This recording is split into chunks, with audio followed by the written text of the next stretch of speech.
Kuzguncuk'taki Harmony Sanat Galerisi'ndeki ikinci kişisel sergim ve normalde toplamında 6.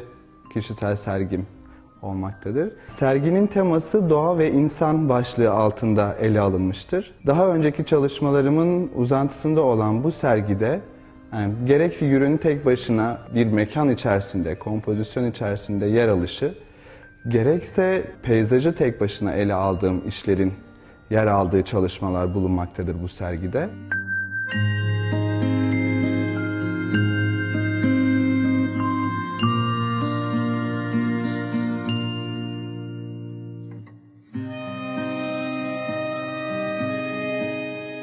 Resmimi oluşturan plastik unsurlara değinecek olursam, çizgiyi ve renk katmanlarını resmimde kullanmayı önemsiyorum. Çizginin olanaklarından faydalanıp gerektiğinde boyayı çizgi katmanları halinde, tuval yüzeyi üzerinde seanslar halinde üst üste çalışarak devam ettiğim çalışmalar yer almaktadır. Peyzaj ağırlıklı olan işlerimde gidip gördüğüm, tanık olduğum ve içerisinde bulunduğum mekandaki yerlerden yola çıkarak kompozisyonlarımı oluşturmaktayım.